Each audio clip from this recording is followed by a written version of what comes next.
everyone, this is Tony from Her Homestead Skills, and after Mark had informed me that there would be a flour shortage based on the Ukrainian-Russian thing, I decided to do a little bit of a checkup and see if we are going to have other shortages, which we are.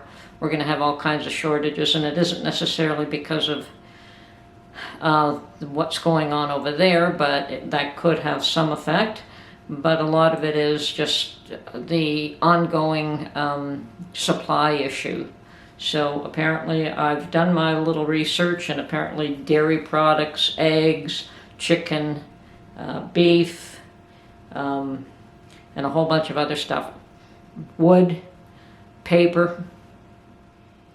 So does that mean there's going to be another toilet paper run? Well, okay, so I checked my stock on paper products, and I was very low on paper towels, so I did have to go out and buy some of that. And Mark suggested that he would like some chicken breasts, which is odd because he normally doesn't eat chicken breast. He likes the dark meat over the light meat, but he tells me he's getting tired of chicken legs. So I told him, yeah, I heard that there's going to be a shortage of chicken as well. So, okay, I decided to go out and do another Costco run, and I spent a fair bit of money. I also picked up well over $50 worth of chicken, closer to $60 worth of chicken, both breasts and thighs. And I did try to go to another place that I normally buy chicken, and they had all kinds of chicken, but I was specifically looking for the breast on the bone, and nobody seems to carry that anymore. And the young man at the first place tells me that nobody buys it, and I thought, oh my goodness, it's so much tastier.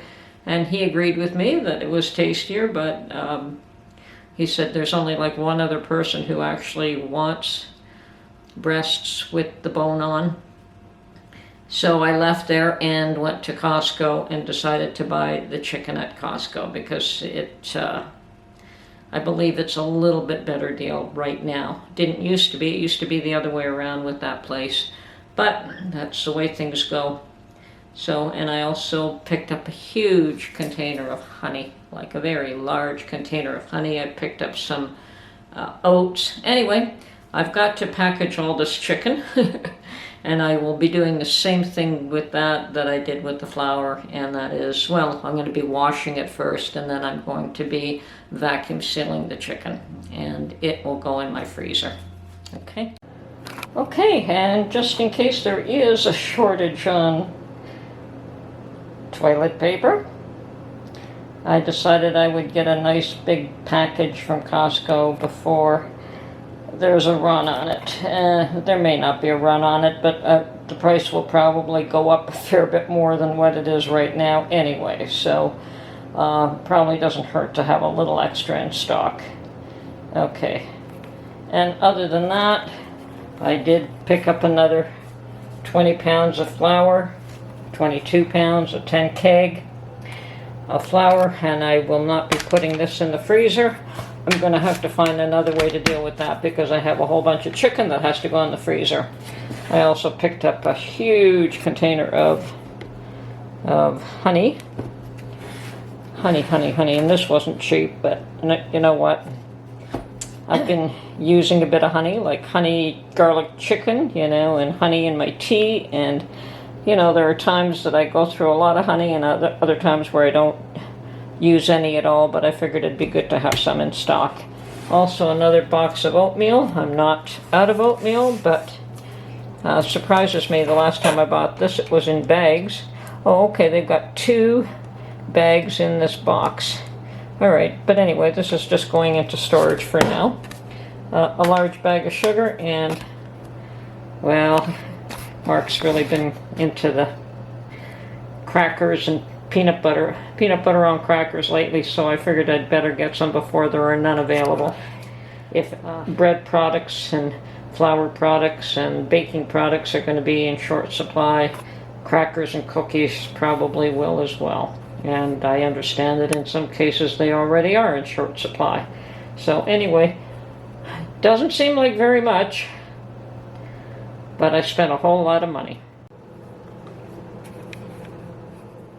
Oh, and I did pick up 2 lovely ready-made steak and kidney pies for dinner.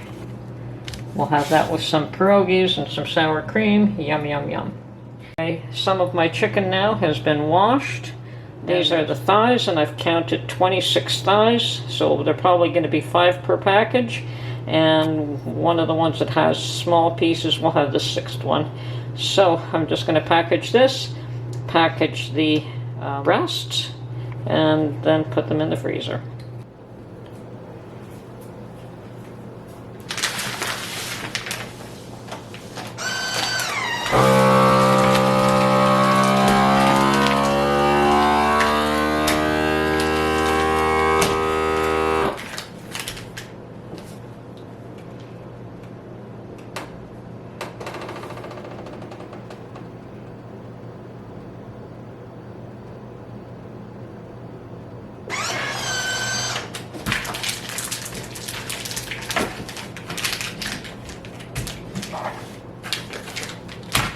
Two, 3, 4, and 5 packets of thighs.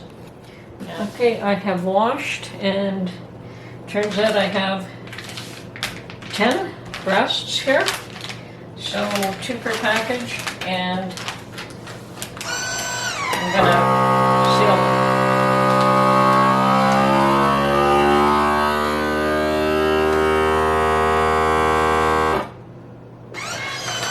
Now I'm going to slide one of the breasts at the other end of this so that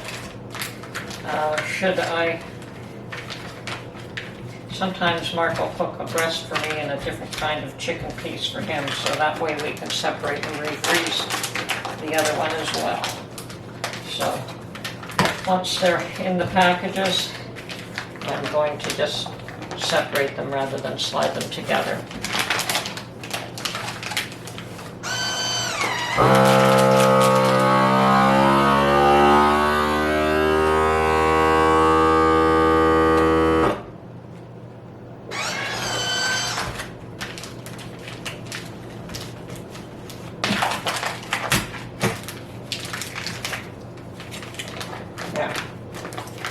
Easily could cut the bag open, take one out, and reseal it, should we decide to do that.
And of course now the trick is going to be to find freezer space. I'm probably going to have to move something out of the other one and put it in the smaller refrigerator and put these in the chest freezer. So that's some of my meat now, and I think I'm just going to go to the other store where I buy my minced meat and do another huge batch of meatballs. And I've still got some from the last batch, but it probably would be a good idea to get that done as well. Anyway, that's it for now. Okay, this is Tony from Her Homestead Skills. Another day of prepping for what may or may not come. Hopefully it won't come, but I suspect that no matter what, prices are going through the roof, so it's good to have a little bit of extra in stock anyway. I mean, I've noticed everything is 50 cents more, $1 more. The eggs, I just bought 2 dozen eggs, and they used to be just over $5 for 2 dozen at Costco, and now they were 6 and change. So everything is going up. And if I spend now, maybe I'll save a few pennies down the road. Hopefully it won't get worse than what it is right now, but it's hard to say. I can't imagine that prices won't continue to go up. Anyway, I hope you're prepping stuff and putting stuff away, and those of you that have land and can have chickens and eggs running around, wow, I'm envious today. The cost of chicken and the cost of eggs, and they're just going to continue to rise or be scarce. So even not having eggs affects baking. If I make pasta, I use about 5 or 6 eggs, so they are a valuable commodity. Anyway, hope you enjoyed this video, and we'll catch you on the next one. Bye for now.